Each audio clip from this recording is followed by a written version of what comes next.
Hablemos de clásicos del terror, en particular de esa parte de la literatura que logra hacernos estremecer, hacernos inducir a engaños, ideas, especulaciones y lo que es peor, envolvernos en el miedo. En particular vamos a analizar y reseñar una de mis lecturas más recientes, una novela que mezcla el misterio, el terror, la ciencia ficción y habla sobre una especie de dualidad bastante especial que se ha tratado en diferentes áreas de la literatura y de la filosofía, una especie de dualidad que convive en el ser humano, entre los principios del bien y el mal.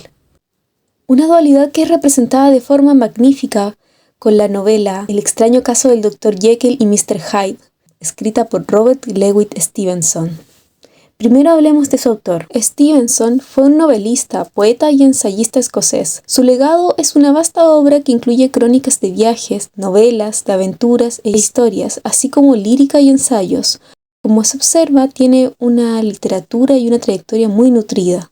Se lo conoce principalmente por ser autor de algunas de las historias fantásticas y de aventuras más clásicas de la literatura juvenil, como La isla del tesoro y la popular novela de horror El extraño caso del Dr. Jekyll y Mr. Hyde, la que comentaremos hoy. Que Dios me proteja, ese hombre apenas parece humano, podríamos decir que tiene algo de troglodita, o tal vez se trate de la vieja historia del Dr. Fell, o es la mera irradiación de un alma vil, que de ese modo transpira por completo y transfigura su envoltorio de barro. Creo que más bien es esto último, ya que, oh mi buen Harry Jekyll, si alguna vez he visto grabada en un rostro la firma de Satanás ha sido en el de tu nuevo amigo. La presente novela nos cuenta un episodio bastante particular dentro de la vida del abogado Gabriel John Utterson, quien tiene la particularidad de investigar una extraña relación que existe entre su viejo amigo, el Dr. Henry Jekyll, y el misántropo Edward Hyde, a quien muchos señalan como Satanás mismo. Atravesé el patio donde las constelaciones me miraron asombradas.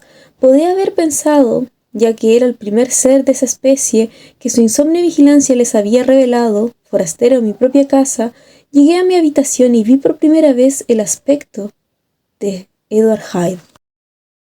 Nos encontramos ante una novela psicológica, gótica y de ciencia ficción publicada por primera vez en 1886, una novela corta que busca dar a entender un poco de esta dualidad que existe en el ser humano. Y, ¿por qué no decirlo? ¿Quiénes somos realmente?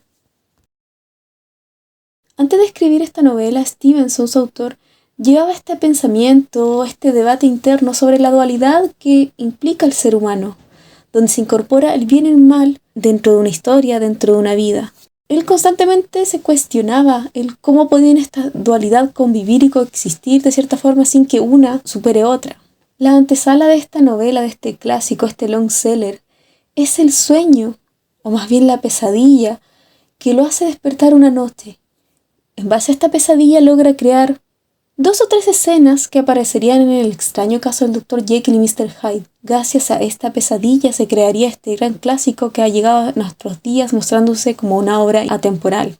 Una pesadilla que lo ha despertado a gritos de tal magnitud que su esposa le ha llegado a preguntar qué es lo que sucede. Al despertar solamente comentó que estaba soñando un dulce cuento de terror, lo que sería el principio de una de sus más exitosas obras.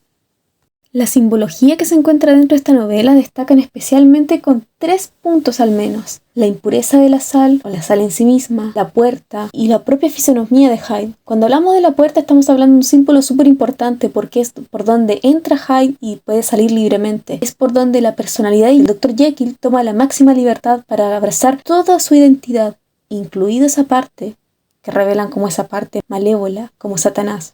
En cuanto a la fisionomía de Mr. Hyde, se describe una apariencia bastante siniestra, un rostro que emana maldad pura. La mera visión de él inspira que la gente lo odie, que sea rechazado, versus lo que inspira la apariencia del Dr. Jekyll, que es completamente contrario. Estamos hablando de alguien amable, alguien querido y que ama a la humanidad.